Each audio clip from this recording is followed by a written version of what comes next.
بسم اللہ الرحمن الرحیم۔ شروع اللہ کے نام سے جو بڑا مہربان نہایت رحم والا ہے۔ السلام علیکم۔ ایک شخص نے حضرت علی سے آ کر پوچھا کہ یا علی رضی اللہ تعالیٰ عنہ، دن کے آغاز میں سب سے پہلے کیا کام ہوتا ہے؟ اس شخص کا یہ کہنا تھا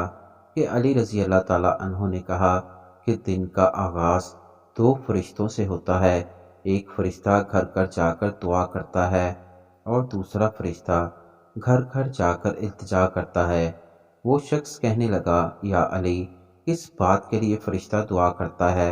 اور کس بات کے لیے التجا کرتا ہے؟ حضرت علی رضی اللہ تعالیٰ عنہ نے فرمایا، میں نے اللہ کے رسول حضرت محمد صلی اللہ علیہ وآلہ وسلم سے سنا ہے، صبح سب سے پہلے دو فرشتے زمین کو آتے ہیں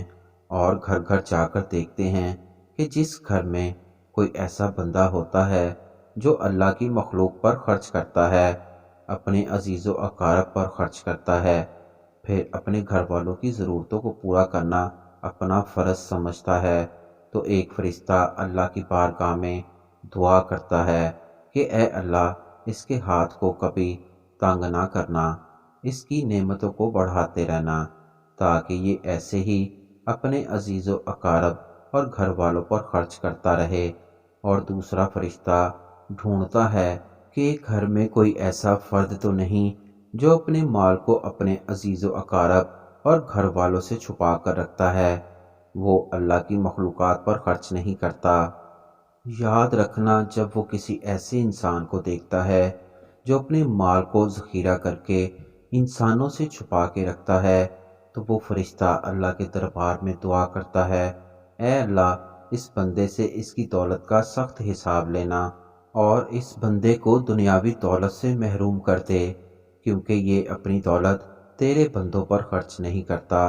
اپنے گھر والوں اور عزیز و اقارب کو اپنے مال سے محروم رکھتا ہے، اور یوں عزیز و اقارب پر خرچ کرنے والا